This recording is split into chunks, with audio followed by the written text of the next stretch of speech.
Hey everyone, it's Rob B here with Rob D, and you are listening to the Property Podcast. It's a market update, and you'd think the market would go to sleep in December, but far from it. And what I love about this episode, it might actually be my favourite market update of the year, is that our insights, us in the industry doing this day in, day out, allows us to add more flavour to these news stories. And for me, there's two big news stories in here. One is about the returns that we've seen over the last 12 months, but then following on from that, the rental boom that has kicked off again, and nobody is talking about it. I loved recording this episode, and I'm sure you're going to love listening to it too.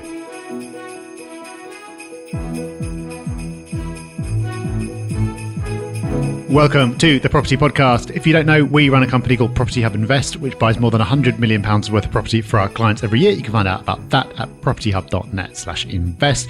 And in the course of doing that, like Rob said, we not only keep up with what's going on in the property market, but it gives us a front row seat, and we can get behind the headlines and bring you information you won't find anywhere else. So all the big market moves from the last month are coming up, and stick around to the end because we've got some strong recommendations for you in Hub Extra as well. Time now for our final market update of the year. Now, we've been keeping you updated with every move in the property market throughout the year.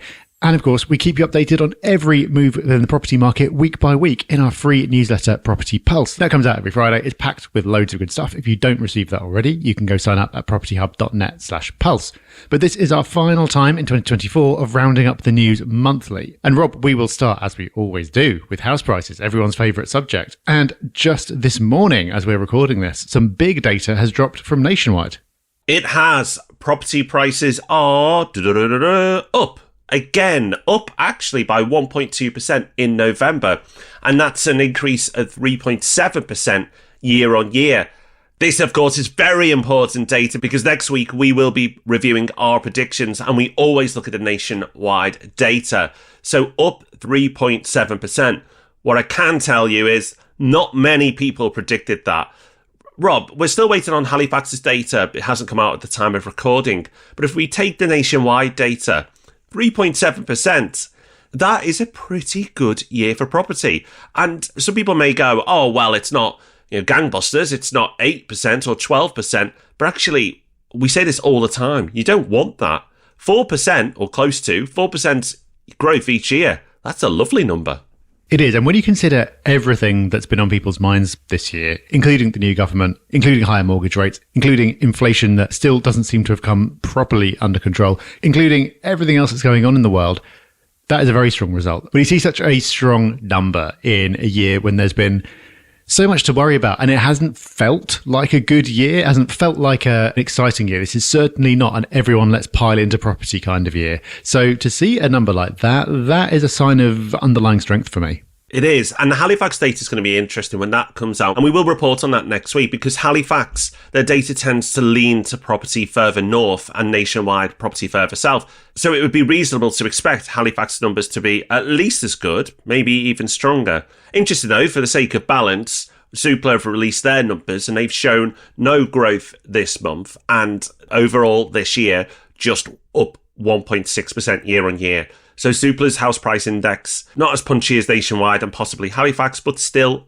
What surprised me, Rob, is some recent data that's come out, which shows that activity in the UK property market in October was the highest it's been since November 2022. The reason it's been surprising is there have definitely been other points of the year where people have generally felt a bit more optimistic because October clearly coincided with the budget. So to see transactions so strong in October really surprised me. But I'll be honest, I still don't understand why it ended up being the strongest month we've had in a long time.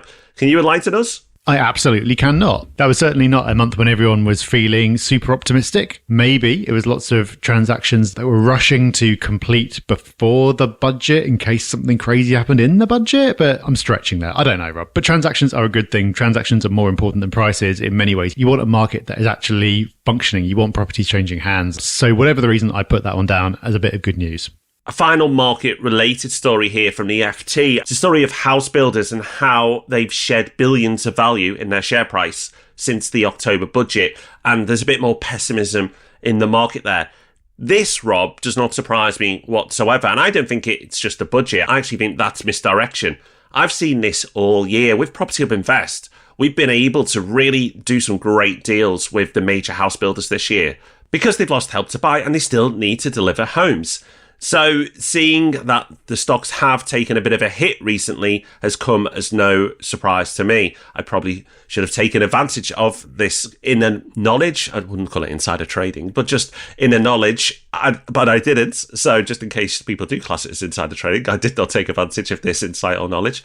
Probably a bit silly on my part. But to see the share prices tumble in recent weeks and months certainly hasn't come as a surprise to me. What actually surprised me is that many of those house builders' share prices were going up throughout the year, and it's only recently that they've fallen. It feels like the budget's a convenient excuse rather than a trigger to me, but that's what the FT is reporting. Interesting stuff. I wonder if we will see some market pumping next year, the return of Help to Buy or something like it. It feels like it's very counter to what the government should be doing and really wants to be doing, but that doesn't mean it's not going to happen. Because everyone wants to court first-time buyers and they want to see houses built. And the more the house builders can sell at a higher price, the more they will build. That's not a prediction. We'll get to our predictions episode soon, but I think that's a really interesting one to keep an eye on.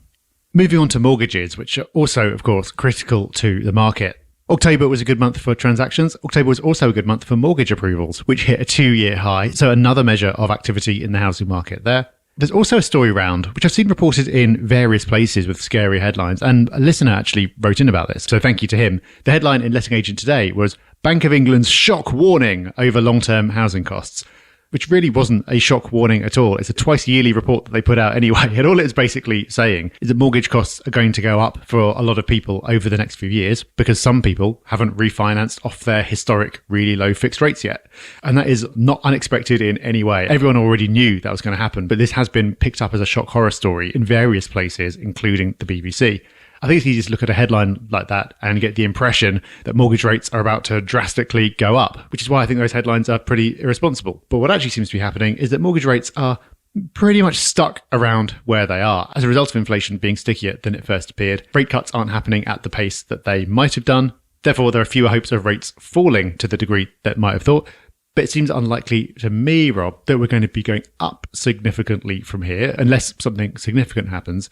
So we are where we are. But what surprises me is just how resilient the market has been to rates at the levels we've got today, which are so much higher than we've been used to for so long. And also how well the numbers can work out on deals, even at today's mortgage rates. We've brought forward some deals with some really strong ROIs this year, and that is based on today's mortgage rates. So obviously, if you're coming off a historic cheaper deal, that's something that everyone has to deal with. But based on buying today's rates really aren't so bad. Rob, I think you've touched on something that's super interesting, the returns that we've seen this year. Because I'd actually say the returns that we've delivered this year at Property Hub Invest, and I'm sure people are achieving themselves as well. It's not like we are the magicians who can only do this. People have gone and done their own deals. But the returns that we've seen are the best we've had for years, even though the rates are not exactly attractive. And I think that's really interesting. I think that's something that's not reported at all anywhere. And it's only because you've touched on it then that I thought, wait, we should probably highlight this. Possibly in the new year, we need to look at some of the returns that we've seen in the past 12 months and maybe previous years and bring some of our own data out that the listeners can take advantage of and get like the inside track. That's what I love on this podcast, where we can give you the inside track, like the stuff on the house builders we mentioned before, what we were seeing there, and the fact that returns are so strong right now, even with the mortgage market the way it is. Of course, if you're trying to buy property in London and the Southeast, you might not be seeing that, but pretty much everywhere else, really, really good returns. I think that's super interesting. And how can those returns be delivered? Well, getting a good deal is part of it, yes, but actually, it's a strong rental market and rents going up. And this is the part of the episode I've really wanted to get to, Rob, because for me, this is shock data. Rent inflation was stabilising. It was really slowing down earlier this year, but it started to kick back up again. And according to the ONS, rents are rising currently at 8.7% year on year. 8.7%. That's a big number. That's boom territory. Things had calmed down with rents, but the last couple of months they've kicked up again. And it comes down to simple supply and demand. And the first piece of this puzzle, and there is more to it, it's supply and demand is simple, right? How much rental stock's out there and how many people want to rent it. But there's two major factors here that are impacting on supply and demand. And the first one, Rob, is the amount of landlords exiting the market and the amount of landlords coming into the market. And you've dug out a good news story here. So there was a survey that the NRLA did of their members, and they found that 19% of the landlords they surveyed have sold at least a property this year, not saying everything, but at least something. And only 8% have bought something. This is just another data point that plays into the same story we've been talking about all year, which is landlords, on balance, deciding to get out. Another piece of this, which is not in the story, this is just my interpretation, is that the landlords who remain may have been putting up their rents to existing tenants more strongly than they would have done in the past. So those ONS figures that you talked about a minute ago, that is for both new tenancies and within tenancy rate increases. It blends the two. And typically rents on new tenancies, that's when rents suddenly correct upwards and you see a big change. Whereas within tenancies, people tend to either not put the rent up or do it a bit more gently. But as a result of everything that's going on, including all the rental reform, including mortgage rates going up, including a general awareness of inflation, I suspect that landlords have been putting up rents to existing tenants more than they had done previously, which is contributing to driving the 8.7% figure. Anyway, that's one part of supply, but I know you've got another news story that could have a dramatic effect on the rental market. Yeah, Rob, this is a big story for me. I'm shocked at how underreported this story's been, because this is a real melting pot of a subject. This subject around election time gets people really riled up and stirred up. And this is net migration, because the figures have been revised for net migration. And for the year up to June 2023, it shows that the highest migration we've ever had on record, net migration, hit 900,000. 900,000 new people coming into the country, and that's a net number. Now, you may feel positive or negative about that. We're here to talk about property, and that has a dramatic impact on the property market, particularly the rental market, because those people need homes, and the vast majority of those 900,000 will be renting. And that, without question, has been a big driver of this rental price boom we've been talking about. Now, it has softened in the last 6 months, but it is still way, way, way, way above the normal average. So with numbers this high, the rental boom, for me, has to continue, Rob, because if landlords are selling faster than they're buying, and we have more and more people coming into the country, then we have not enough rental stock. Then because we don't have enough rental stock, we have less of it, and we have more people who want it, those numbers are going to keep going up. And the returns in 2025, I expect to be at least as strong as we see now, possibly stronger if mortgage rates slightly soften and the rental boom continues to go on. As I've already touched on, over the last few months, we've been reporting that rental inflation had been softening, but it's kicked on again. And it's when you look at it as a whole and you look at everything that's happening, you go, okay, I can understand why this number keeps persisting and why the inflation levels around rent are so high. Again, Rob, not really being talked about in property circles, but I find this fascinating. It is, and the narrative was that the net migration numbers had come down significantly, and they have come down since that number. It's currently running at 728,000 per year, apparently. But remember, that 900,000 number we ended up with because it was revised upwards. So what we've got now might be revised upwards as well. Whichever way you crack it, it's still a big number. So while I do think that rent increases will moderate next year, maybe that won't be by as much as I'd previously anticipated. It does look like we'll be on for another year of strong rental growth. But Rob, thankfully, there's one easy answer to all of this, and it's rent controls. Rent controls can fix everything. That's at least the theory they're putting to the test in Scotland, where the Housing Scotland Bill has passed its first stage in the Scottish Parliament. Despite criticism from pretty much everyone, and despite the vast majority of build-to-rent providers saying that they're not going to be investing in Scotland anymore as a result of this, this doesn't seem like it's going to end well, but we'll withhold judgment for now. For now, we're just reporting on the news, which is that this is going ahead. And while I don't think it's going to end well, it will at least be very interesting to watch and see how it plays out. Oh, I don't know, Rob. Withholding judgment, I think we've pretty much made our opinions clear on Scotland's rental policy. Maybe not this month we'll hold judgment because it's Christmas, but January we'll slam them again.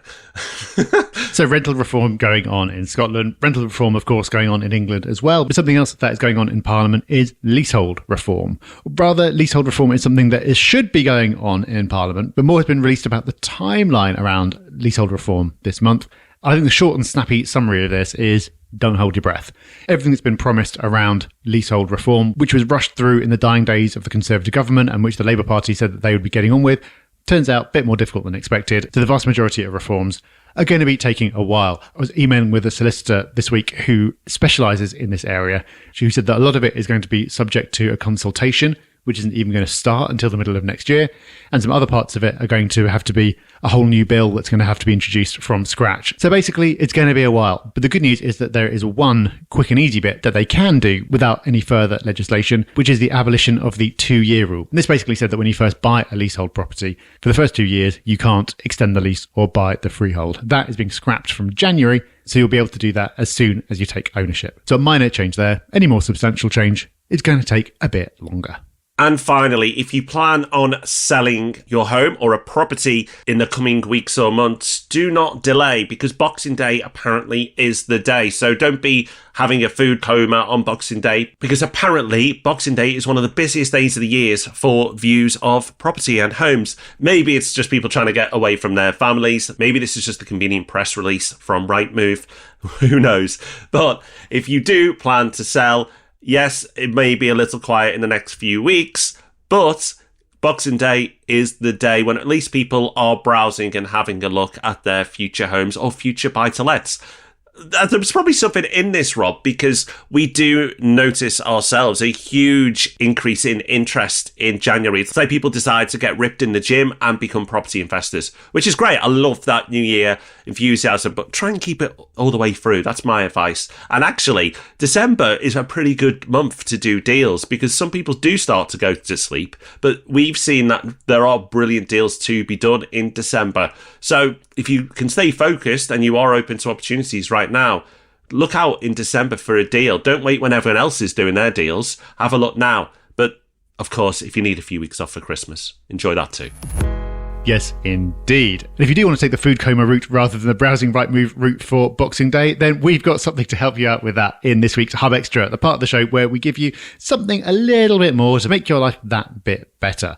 And Rob, this seems like a good time of year to do movies, which we don't often do in Hub Extra. We did our best of Hub Extra the other week, so you can go back and listen to that episode if you want all our recommendations for things like TV shows and podcasts and books and tech tools. But we've saved a few movies for this week. So what have you got first, Rob? I have recently watched a film that I hadn't even heard of, but I was on a plane, so I was forced to watch films. I kind of done everything else I wanted to do, and I went through the selection of films I could watch and stumbled upon this one.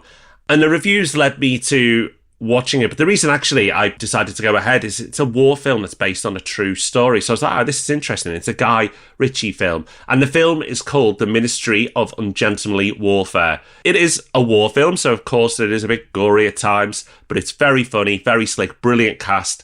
Loved it from start to finish, and because it's based on a true story, just felt that little bit more special. So if you're looking for an action film to watch this Christmas, that is my recommendation. But Rob, you've got something a little more festive, fortunately. Yeah, I'm upping the Christmas. So the new film written by Richard Curtis, who of course wrote Four Weddings and Love Actually. It's called That Christmas, and it feels very much like an animated version of movies like that. It became available on Netflix this week, so you can go watch it now. But I went and saw it a few weeks ago in a cinema preview, and it is brilliant. It's really, really funny. It's really, really emotional. I cried. My 6-year-old cried, which she never does at movies. So that's a strong endorsement. I really, really recommend That Christmas. I'll definitely watch that, Rob, but I am going to sob because it doesn't take much to get me going. You'll be a wreck. Yeah, I will be. When I watch the film Up, the Pixar film, I can't even bring myself to watch that again. That absolutely destroyed me, that film. But another Disney film that I do recommend, and hopefully won't destroy you, didn't destroy me, but I very, very much enjoyed it at the cinema recently, is Moana 2. So, of course, if you've not watched Moana, watch that first. That is a brilliant film. But Moana 2, if you're on the fence about watching that over the festive period at the cinema, don't be. It's a lot of fun. It's a good film. You're welcome. There you go. All the big property news and your Christmas watching sorted. What more do you want from a podcast? Well, maybe one more thing you want is to hear that other people are out there doing it, having success. So we're going to finish with a shout out to listener Ian, who wrote in to say, thanks to everything we've learned from your podcast, we built our own property investment strategy and unbelievably now have a £2.5 million rental portfolio. What? 3 months ago, we were able to quit our 9-to-5 jobs and are now back travelling the world, fully supported by our property income. Ian. Well done. Incredible. Absolutely unbelievable. And what I like about that most is not that you built something impressive, but you're doing something super meaningful with it. So well done to you both. Well done indeed. That is awesome, Ian. Congratulations. Will you be congratulating us next week or laughing at us?